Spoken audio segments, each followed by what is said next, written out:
که غواړئ په پښتو ژبه کې عکسونه ډیزاین کړئ، د عکس پر مخ باندې پښتو لیکل وکړئ، نو د هغې لپاره موږ دوه لارې لرو. یو دا چې فوټوشاپ کې وکړئ، یا هم د فوټوشاپ ته ورته نور کوم سافټویرونه چې د هغې څخه استفاده وکړئ. د مثال په ډول دغه یو عکس دی، ما پې دغه پښتو لیکل کړي دي، ورسره مې دغه ادرس لیکلی.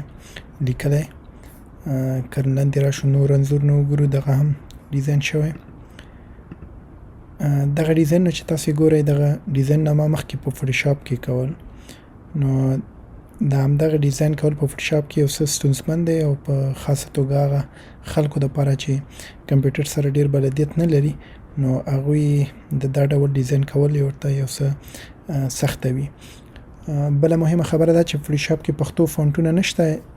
معنا دا چې تاسې باید اول پښتو فونټونه ډاونلوډ کړئ او په خپل کمپیوټر کې انسټال کړئ، وروسته له هغې څخه بیا کولی شئ په فوټوشاپ کې دغه فونټونه وکاروئ. فوټوشاپ که څه هم ویډیا نه دی، هغه باید په پیسو واخیستل شي. نو په دې خاطر چې ما خپله هم دغې ستونزو سره مخ وم، فوټوشاپ کارول راته یو څه سخت و. کله کله به غوښتم د موبایل له لارې هم یو انځور ډیزاین کړم، نو د همدغې خاطر لپاره ما یو سافټویر جوړ کړی دی د انځورپاڼې.com په نوم باندې.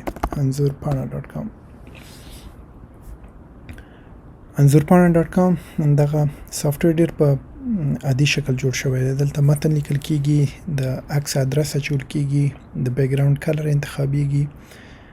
په دې ځای کې تاسو ته دا وړتیا درکوي چې دغه لیکل کومه برخه کې د عکس کوم برخه کې راشي. که چیرې ټاپ باندې کلیک ووایئ، پورته برخه کې راځي، میډل، باټم، لاندې راځي.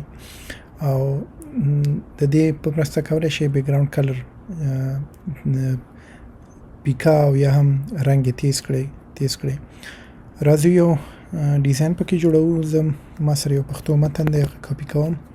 مثال په ډول دغه متن زه غواړم دا متن کاپي کوم. راځم بیرته انځورپاڼه.com ته. که چیرې متن د بل ځای نه کاپي کړم او ډایرکټ دلته پیسټ کړم، نو د کوم ځای نه چې ما کاپي کړی د هغې سره یو څه لیکل نور هم راځي، یو څه سټایل نور هم راځي چې لیکل دلته سم نه ښکاري. ما څنګه پیسټ کړو، په وړوکی شکل راغی. نو بیرته کنټرول زیډ وهم تر څو انډ وشي. دلته راځم په اډرس بار کې هماغه کوم متن چې ما کاپي کړی هغه پیسټ کوم. بیرته کنټرول ای وهم، کاپي کوم، او کاپي نه وروسته همدغه چې دی زما کاپي که هغه دلته پیسټ کوم. دغه پیسټ شو. نو دا د عکس سره هغه د لیکلو سره چې کوم بیکګراوند سټایل وي هغه نور ختمیږي. نو کله چې متن موږ پیسټ کوو، یا هم موږ ډایرکټ دلته لیکلی شو، ډایرکټ ولیکئ متن. نو ډایرکټ هم لیکل کولی شئ، که چیرې بل ځای نه کاپي کوئ. دغې نه وروسته زه اوس غواړم یو عکس ورته پیدا کړم. د عکس دپاره یو ویبسایټ دی د pixels.com په نوم باندې. pixels.com هغه ویډیوګانې او انځورونه خپروي چې کاپي رایټ فری وي. مطلب سبا تاسو باندې څوک دعوه نشي کولی چې دا مولې خپور کړی، یا له تاسو نه د عکس په مقابل کې پیسې وغواړي یا دغه وغواړي، ځکه زیاتره شیونه دغه په پیسو یې خلک یا جوړوي، آنلاین یې خرڅوي. نو په pixels.com کې ټول شیونه کاپي رایټ فری. تاسې کولی شئ په خپل تجارتي یا شخصي کارونو کې دغه عکسونو یا هم ویډیوګانو نه استفاده وکړئ.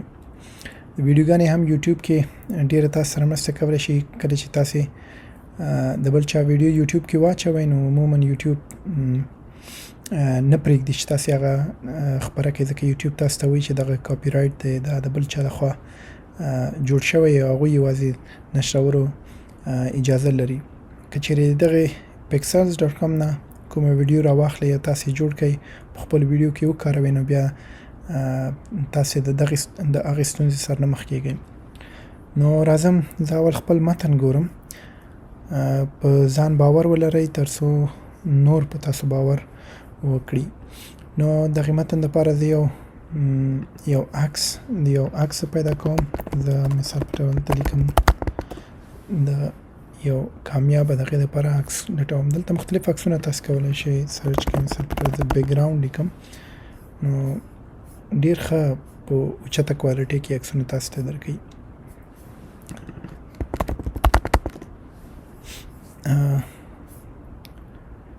زه غواړم دغه عکس وکاروم. په دې عکس باندې کلیک وهم. کله چې کلیک وکړو د دې عکس اوس کلیک نه بعد د عکس باندې رایټ کلیک وهم. کاپي ایمیج اډرس معنا دا چې دغه عکس زه کوم اډرس چې دی یا پات چې دی هغه زه کاپي کوم. پات مې کاپي کړه. راځم بیرته ما انځور پاڼه ویب سایټ ته. دلته پکچر پات کې رایټ کلیک وهم پیسټ. نو تاسو ګورئ اوس هماغه عکس دلته راغی. لکه څنګه چې ما مخکې یادونه کړې وه د دې عکس د بیکګراونډ رنګ تتوالی تاسو دیز نه کنټرول کولی شئ. نو دا عکس دیز نه کنټرول کولی شئ. همدا ډول دغه کوم بیکګراونډ کلر چې دی یا رنګ چې دی دا هم د دیز نه کنټرول کولی شئ، بدلولی شئ. سور رنګ، هر رنګ چې ستاسې خوښ وي او کوم ډیزاین ستاسې ورسره ښه ښکاري هغه دلته ټاکلی شئ. زه بیرته کوشش کوم چې هماغه تور رنګ وټاکم. تور رنګ مې وټاکم. نو دا هم خپله تاسې د ډیزاین مطابق یا د عکس سره دغه یې کوئ، د عکس په مطابق یې تاسې کنټرول کوئ، اجسټ یې کوئ. بل دغه رنګ دغه متن تاسې ښي چپ او منځ ته هم کولی شئ. زه مثال په طور زه غواړم دا د ښي طرف نه شروع شي. دلته یو انټر ورکوم تر څو په دوه لاینو کې تقسیم شي. بل مهم خبره دا چې تاسو کولی شئ دغه متن فونټ هم بدل کړئ چې پښتو زیاتره فونټونه ما راوړي دلته ټول هغه پښتو فونټونه چې د بهیج لخوا جوړ شوي دي هغه مې ټول دلته لیست کړي دي. نو کله چې دغه فونټونه کاروئ ضرور نه چې تاسو یې کمپیوټر کې ولرئ. دا آنلاین تیار په همدلته پیدا کېږي. همدلته ټول ما لیست کړي دي، هم سرور نه اخیستل کېږي. نو زه کولی شم فونټ بدل کړم. ښه، فونټ مې بدل کړ. اوس غواړم د یو خاصې برخې د متن د یو خاصې برخې رنګ بدل کړم. اوس ځان انتخابوم. راځم دلته رنګ ورته هم بدلوی شم. فرض کړه دا رنګ دلته هم کولی شم د دې بیکګراونډ رنګ هم کولی شم بدل کړم. دا رنګ شو. لکه څنګه چې مخکې مې وویل متن تاسې منځ ته هم راوستی شئ، ټاپ ته هم راوستی شئ. تاسې بېلابېل برخې ولټوئ، ویې ګورئ، وازموئ او هغې نه وروسته بیا کولی شئ په کرییټ پکچر باندې کلیک وکړئ چې ستاسې پکچر هم دا درته جوړ کړي. هر کله چې ډیزاین مو فاینل شو نو بیا کرییټ پکچر باندې کلیک وهئ. دا د عکس یې جوړ کړو. اوس دغه عکس موږ په دوه لارو باندې کارولی شو. یو لاره یې دا ده چې رایټ کلیک وئ، کاپي کړئ او هر هغه سافټویر یا پاڼه، فیسبوک پاڼه یا په هر ځای کې چې غواړئ دغه عکس څخه استفاده وکړئ هلته یې پیسټ کړئ. او که چیرې د فایل په شکل یې غواړئ ډاونلوډ کړئ نو دلته ډاونلوډ پکچر باندې کلیک وهئ، همدغه انځور ډاونلوډ کېږي. خو زه فعلا غواړم ډایرکټ فیسبوک کې وکاروم. د فیسبوک دپاره ضرور نه چې فایل یې ډاونلوډ شي. په همدغه پکچر باندې کلیک وهم او رایټ کلیک وهم او کاپي ایمیج بیا انتخابوم. هغې نه وروسته راځم فیسبوک پاڼې ته او کرییټ پوسټ ان فیسبوک. دلته رایټ کلیک وهم او پیسټ وهم. نو دا هماغه دغه عکس چې ما ډیزاین کړی و دلته راغی. زم دغه متن هم ورسره کاپي کوم تر څو پوسټ کې ورسره دغه متن هم راشي.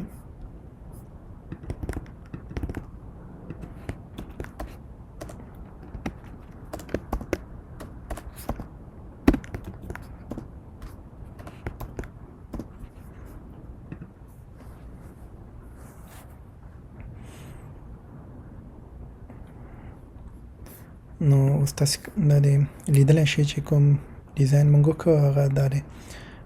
هماغه ډیزاین د عکس په بڼه موږ سیف کړو، کاپي هم کړو، دلته هم دا دی پیسټ کړو. په همدې شکل د دغه انځور پاڼې نه تاسو کولی شئ هر ډول استفاده وکړئ. کولی شئ کارډونه جوړ کړئ، د سالګرې دپاره کارډونه جوړ کړئ، کولی شئ دلته شعرونه ولیکئ، د شعرونه ډیزاین کړئ مختلف. نو تاسو کولی شئ لکه د ډیزاین په برخه کې هر ډول استفاده وکړئ. او دغه پاڼه خاص ما د پښتو دپاره جوړه کړې ده، پښتو فونټ، ځکه ټول یوازې دلته فونټونه چې موږ کوم کارول اچولي دا یوازې ټول پښتو فونټونه دي. نو پښتو دپاره ډېر ښه دی، پښتو ډیزاینونو دپاره. بل که چیرې تاسو غواړئ عکس استفاده نه کوئ، دغه ځای نه د عکس ادرس ختموئ او کولی شئ د بیکګراوند یو ساده یو رنګ هم ورته انتخابولی شئ.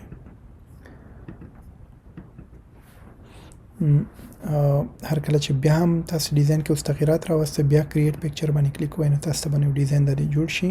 د دې نه کولی شئ ډاونلوډ کړئ او یا هم عکس کاپي کړئ.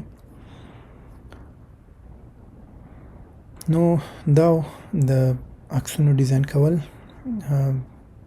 خدای دې وکړي چې دغه سافټویر هم خوښ شوی. زه کوشش کوم چې په دغه انځور پاڼه پورې کوم سافټویر چې ما جوړ کړی کوشش کوم نور تغییرات هم پکې راولم.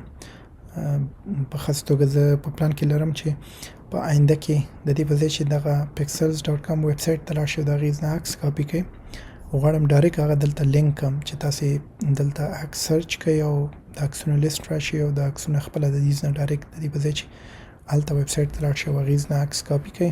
نو ممکن شاید کوم په بڼه چې تاسې اوس ګورئ په آینده کې شاید انځور پاڼه په یو نوي شکل باندې، ځکه غواړم په آینده کې نوي تغییرات هم پکې راولم چې لا نور هم اسانه شي او په اسانۍ سره تاسې وکولی شئ په ښه ډول ډیزاینونه وکړئ.